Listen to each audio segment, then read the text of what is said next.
कार्यकर्ताओं को उद्बोधन देने के उपरांत स्वामी जी महाराज का काफिला निकल पड़ा जंतर मंतर की ओर। जंतर मंतर पर स्वामी जी के आगमन की सूचना मिलते ही हजारों लोग वहां पहुंच चुके थे। जंतर मंतर पर स्वामी जी का आगमन होते ही हजारों लोगों ने एक साथ स्वामी जी का अभिवादन किया।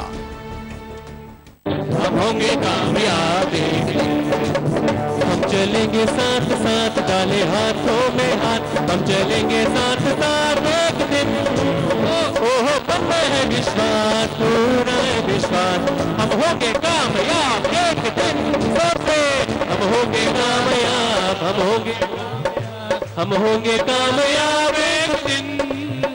ओह मन में है विश्वास, पूरा है विश्वास, हम होंगे कामयाब एक दिन।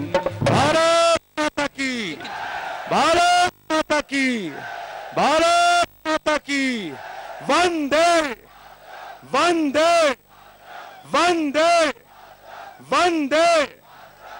इस शोहरत न अता करना मौला, शोहरत न अता करना मौला, दौलत न अता करना मौला, शोहरत न अता करना मौला, दौलत न अता करना मौला, बस इतना अता करना चाहे जन्नत न अता करना मौला, बस इतना अता करना चाहे जन्नत न अता करना मौला। शम्मे मदद की लो पर जब, शम्मे मदद की लो पर जब, कुर्बान पतंगा हो जाकर गंगा हो, हाथों में तिरंगा हो, हो जाकर गंगा हो, हाथों में तिरंगा हो, जाकर गंगा हो, हाथों में तिरंगा हो। भारत माता के, भारत माता के।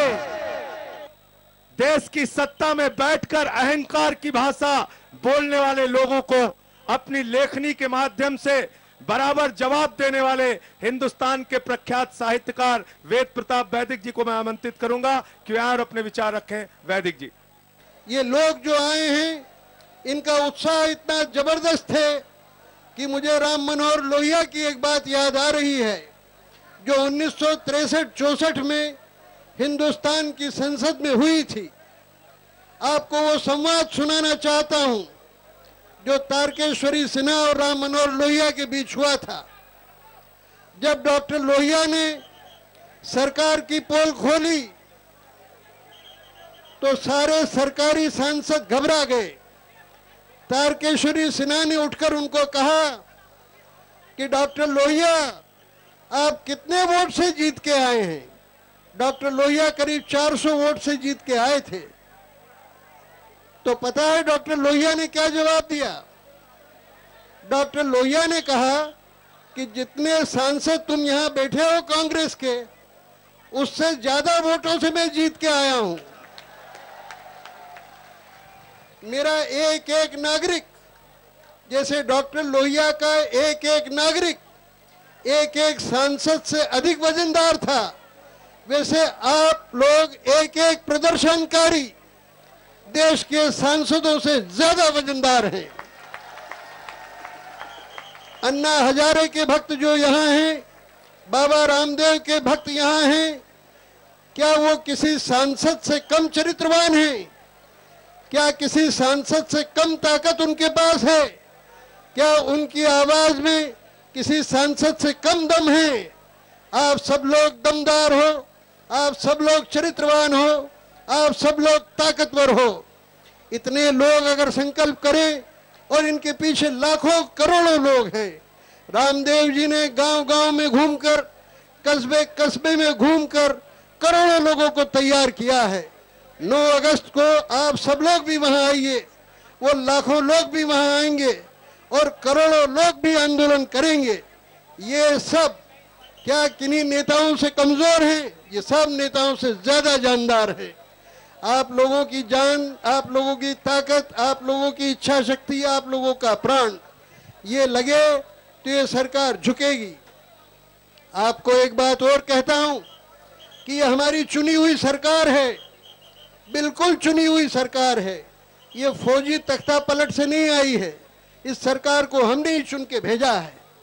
लेकिन इस सरकार को हम कोसना नहीं चाहते, इसको भला बुरा नहीं कहना चाहते। हम तो इसको गन्ने की तरह मीठी मानते हैं। गन्ना गन्ना साटा जिसको मराठी में कहते हैं, गन्ने का एक चरित्र होता है कि उसको जितना कोल्हू में पेरो उतना मीठा रस देता है। ये अन्ना हजारे उसी गन्ना को पेल रहे हैं ताकि कोल्हू में से रस निकले। अन्ना हजारे ने पहला, बाबा रामदेव जी ने पहला, तो सरकार संसद में बिल ले आई। काला धन के बारे में रोज गलत सलत रिपोर्ट पेश करती है। वो रिपोर्ट ठीक है या नहीं है, लेकिन रामदेव जी संतुष्ट हो जाए इसलिए रिपोर्ट पेश करती है। तो ये जो आंदोलन चल रहा है उसी गन्ने को पेलने का आंदोलन है। सरकार को पेले जाओ, उसको दबाए जाओ, जितना दबाओगे जितना पेलोगे उतना रस देगी वो।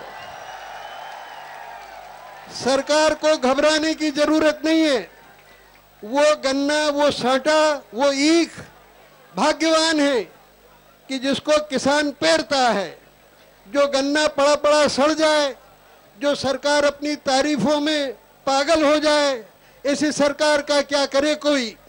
सरकार तो वो है, गन्ना तो वो बढ़िया है जिसको कि किसान पेल दे बहुत और जो खूब रस दे।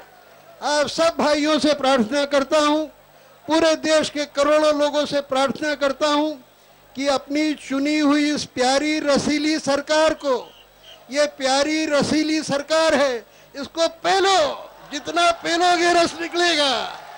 जय जय भारत माता की। आइए मित्रों, मैं इस मंच के पूरे आदर के साथ भ्रष्टाचार की लड़ाई के अगुवा नेता, उसके अग्रिम नायक और भारत के सांस्कृतिक उत्पादन और सांस्कृतिक चरित्र की विश्व व्याख्या करने वाले स्वामी रामदेव जी से अनुरोध करता हूं कि वे आपको संबोधित करें। आप सबकी तालियां उनकी प्रतीक्षा में है। स्वामी रामदेव जी।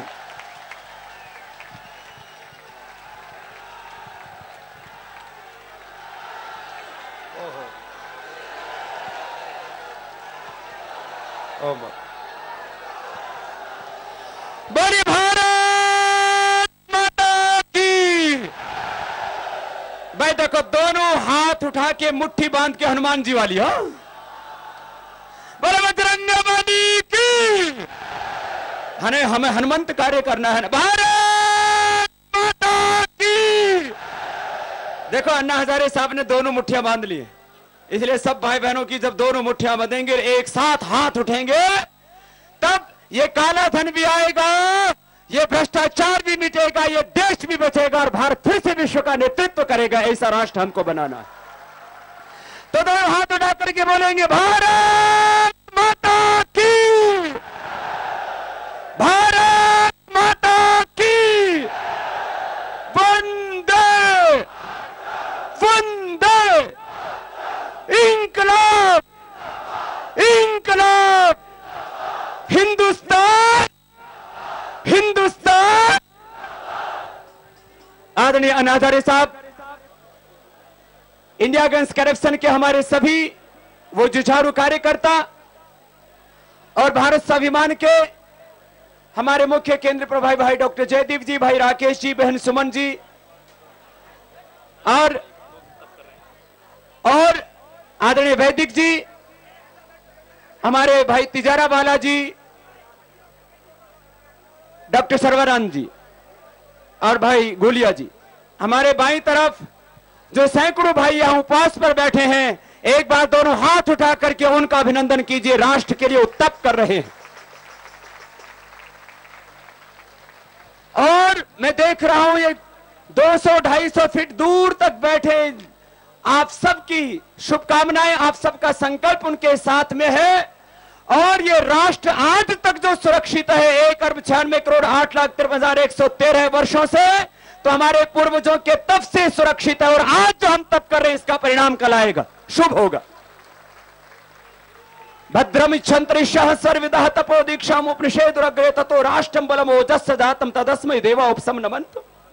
भाई बहनों, बात की जाती है कि ये बाबा और अन्ना जब देखो तभी आंदोलन का झंडा लेकर के खड़े हो जाते। आंदोलन के औचित्य पर प्रश्न चिन्ह लगाया जाता है। देश का जल, जंगल, जमीन भू संपदा पूरा हिंदुस्तान नीलाम कर दिया है। कुछ भ्रष्ट बेईमान और गद्दार लोगों ने अब इस हिंदुस्तान को बचाने के लिए ईमानदार लोगों को आगे आना पड़ेगा। ये आंदोलन तो एक चरण है। लोग आंदोलन के असर के बारे में पूछते हैं, कितना जमर समर्थन है इसके बारे में प्रश्न चिन्ह लगाए जाते हैं। अरे आंदोलनों का क्या प्रभाव है, उसका आंशिक असर देखा था उत्तर प्रदेश में, पंजाब में, उत्तराखंड में और गोवा में, दिल्ली में। इस बार जो असर होगा उससे एक नया इतिहास बनेगा, आप देख लेना। ये तो थोड़ा सा राजनीतिक असर था जिसमें हमने केवल इतना कहा था, भाई जो देश की लूट के लिए सबसे ज्यादा जिम्मेदार और गुनहगार हैं उनको पहले सबक सिखा दिए जियो, बाकी तो बाद में देख लेंगे। ये तो एक चरण था उसका। आंदोलन के असर के बारे में, आंदोलन के समर्थन के बारे में मैं इतनी सी बात कहना चाहूंगा। बोलते हैं अन्ना हजारे साहब से और बाबा से, कितने लोग आपके साथ हैं? मैंने कहा इस देश के 99% लोग इसलिए हमारे साथ में हैं, 1% से भी कम कुछ भ्रष्ट बेईमान और गद्दार लोगों को छोड़ दीजिए। 99% लोगों के पास में तो व्हाइट मनी नहीं है, ब्लैक मनी का रहता होगा। और भाई जिसके पास में ब्लैक मनी नहीं है वो सब हमारे। अच्छा बताओ, इस देश का किसान क्या भ्रष्टाचार करेगा भाई? उसने किसी की भैंस खोल लगा, किसी के घर में डाका डाला है किसी किसान ने? तो भाई इस देश का किसान ईमानदार, इस देश के विद्यार्थी भी ईमानदार, इस देश के वनवासी आदिवासी, इस देश के साधारण लोग ईमानदार। फिर पेट में दर्द किनके हो रहा है? तो हमारे साथ तो 99% लोग हैं। हमारे साथ कितना जन समर्थन है तुम इसकी परवाह मत करो, तुम अपना घर देखो। भाई बहनों, ये आंदोलनकारियों को भी जेल में भेजते हैं। पिछली बार अन्ना साहब को भेजा, इस बार बारी हमारी आई। आचार्य बालकृष्ण जी को जेल में भेज करके इन्होंने इतिहास में अमर कर दिया, आंदोलन को पहले से ही बहुत बड़ी ताकत दे दी है। और आदरणीय अन्ना हजारे साहब इस बात को बार बार कहते हैं, इतिहास साक्षी है, जब जब किसी ने देश के लिए बड़ा कदम उठाया तब सत्ताओं ने उसको रौंदने के लिए, कुचलने के लिए, सताने के लिए, उसको बदनाम करने के लिए जेलों में डाला। लेकिन याद रखो, हिंदुस्तान की पहली क्रांति भगवान राम से जो शुरू हुई, जंगल से शुरू हुई थी, और दूसरी क्रांति जेल में ही पैदा हुए भगवान श्री कृष्ण ने शुरू की थी। इसलिए बालकृष्ण को जेल में तो जाना ही था।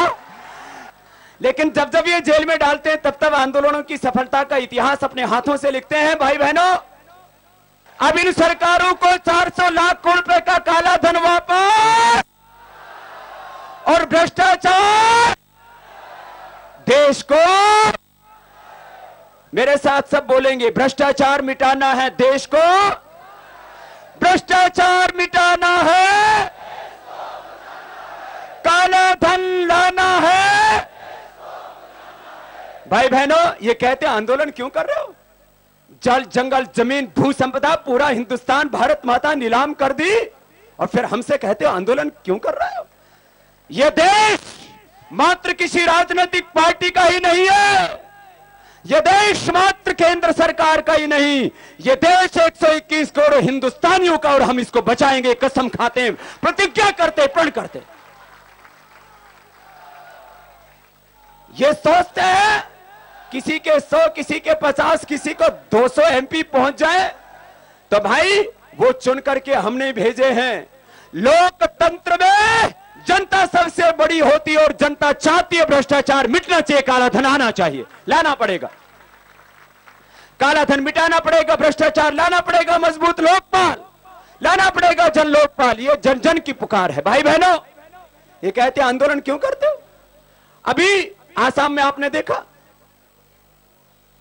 2 लाख से ज्यादा लोग बेघर हो गए, मां बहन बेटियां चित्कार करती हैं, 50 से ज्यादा लोग और निर्दोष नागरिकों की हत्या कर दी गई। ये खाली एक कोकराझार की, आसाम की बात नहीं है। हिंदुस्तान में वर्ल्ड हंगर रिपोर्ट ये कहती है, और अभी अभी जो हमारे राष्ट्र के राष्ट्रपति बने, उन्होंने भी अपने भाषण में कहा कि गरीबी से देश के लिए सबसे शर्मनाक बात है, हम गरीबी मिटाना चाहते हैं, हम भ्रष्टाचार को मिटाने चाहते हैं।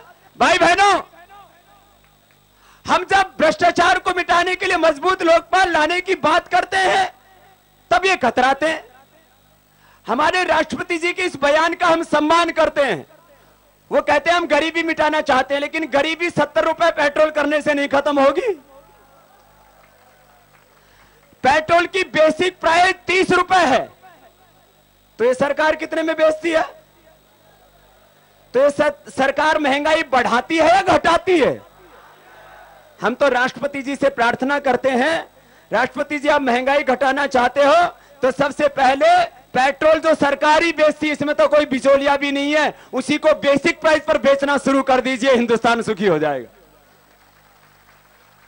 फिर ये कहते हैं डेफिसिट बढ़ जाएगा, घाटा पूर्ति कहां से होगी? अरे मैं नाम नहीं लेना चाहता, कुछ बेईमानों के एक एक लाख करोड़ रुपए दबा के बैठे हैं, 2-2 लाख करोड़ रुपए दबा करके बैठे हैं।